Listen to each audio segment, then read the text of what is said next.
બનાવું મમ્મી? ફ્રેન્કી મસાલો બનાવો બેટા. ફ્રેન્કી મસાલો બનાવું એમ? જો 1 ચમચી ધાણા જીરું લઈ લીધું અને હળદર તો માપની જ લેવાની, થોડી આટલી જ લીધી. અને આ સંચળ મીઠું લઈ લીધું, થોડું. આટલું જ. અને સાદું મીઠું એનાથી થોડું. બરાબર. આ ગરમ મસાલો અડધી ચમચી.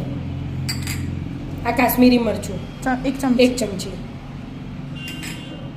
અને આ શેકેલા જીરાનો પાવડર અડધી ચમચી. અને આ મરી પાવડર અડધાની થોડી. અડધાથી અડધું એમ ચોથા ભાગનું. અને આમચૂર પાવડર 1 ચમચી. 1 ચમચી. અને નાની જ છે. હવે બધું મિક્સ કરી દેવાનું. એટલે આ ફ્રેન્કી ફેંકી મસાલો તૈયાર. એટલે પેકેટ લાવવું ના પડે ફેંકી મસાલાનું.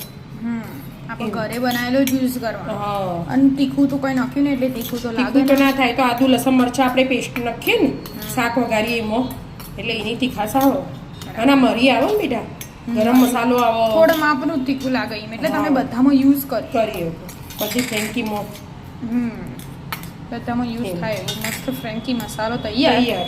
ફ્રેન્કી બનાવવાની. હવે ફ્રેન્કી બનાવવાની આપણે ચાલુ કરીએ કે હા ચાલો હેડો ફ્રેન્કી બનાવી દઈએ હવે આપણે. આવો બધું તૈયાર જ છે. બટાકા, કોબીજ, ડુંગળી હો બધું સમારીને તૈયાર કરીને રાખ્યું. હવે બનાવવાનું ચાલુ કરીએ. વઘારે જ મૂકું. બરાબર. હા બેટા જો મસ્ત બનાવી દીધી કે ચીઝ એકદમ મેલ્ટ થઈ ગયું.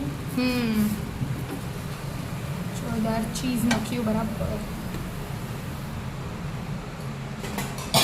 લો બહાર આપતા હો તૈયાર જ છે. ખાવા જ દે એવું તો ચડો પટાવો ફટાફટ. કેવી બની? મસ્ત બની. કેવી બની છે? મસ્ત બની બસ. વધારું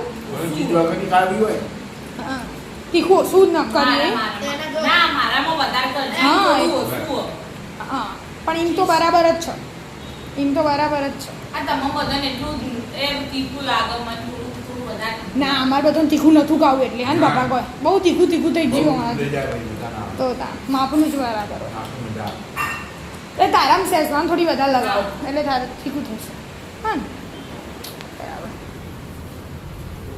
વિદ્યાને કે કંઈ નહીં તીખી કરજે. આ વિદ્યાને કરી દેતા હા તો તીખું બને. થોડું તીખું કરી દે. સેઝવાન વધારે લગાવી દે. એ થોડી તીખી. એનું રોટલી છેલ્લી પટલી જોઈ દે. હા આર પાર દેખાય તો બી દેખાય. જો બે હાથે વણીએ ને પડવાળી બનાવીએ ને એવી. બટાકાનું સ્ટફિંગ મૂકી દેવાનું.